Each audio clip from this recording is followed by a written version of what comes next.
وزیر داخلہ رانا ثناءاللہ کہتے ہیں کہ اگر افغان طالبان تحریک طالبان کے بیسز اور ہیڈ کوارٹرز کے خلاف ایکشن نہیں لیتے تو پاکستان کو یہ قانونی حق حاصل ہے کہ وہ افغانستان کی سرزمین پر تحریک طالبان کے خلاف آپریشنز کریں۔ اس کے بعد ایک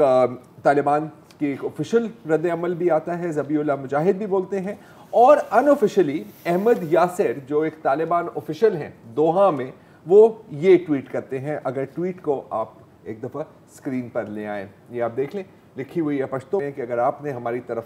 ایک قدم بھی اٹھایا تو آپ یہ منظر نہ بھولیں۔ ظاہر ہے یہ 1971 کی سرنڈر کی بات ہو رہی ہے، 16 دسمبر۔ پھر کل نیشنل سیکیورٹی کمیٹی کا اجلاس ہوتا ہے، اس کے بعد ایک اعلامیہ آتا ہے جس میں افغانستان کا نام لیے بغیر ذکر کیا جاتا ہے، اور اس میں یہ کہا جاتا ہے کہ کسی ملک کو یہ اجازت نہیں دی جائے گی کہ وہ دہشت گردوں کو پناہ دے اور پاکستان کے خلاف کارروائیاں کرے۔ جس کے بعد اسی رات وزیر دفاع خواجہ آصف بھی کہتے ہیں کہ ہم چاہیں گے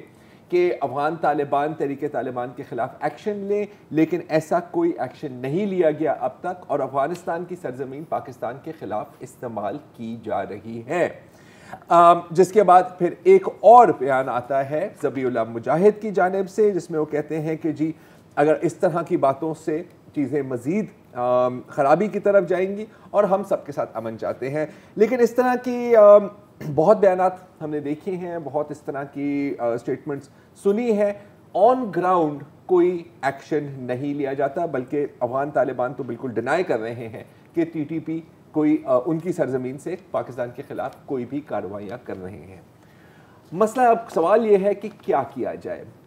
دو آپشنز ہیں جس پر بات ہو جاتی ہے، دونوں ایکسٹریم آپشنز ہیں کہ ایک تو جی نہیں، آپ کو انگیج کرنا ہے، آپ نے افغان طالبان کے موقف کو بھی سمجھنا ہے، گیو پیس اے چانس جیسے کہتے ہیں، اور دوسرا یہ ہے کہ نہیں بہت ہو گیا ہے اور اب وقت آ گیا ہے کہ کوئی ایکشن لیا جائے۔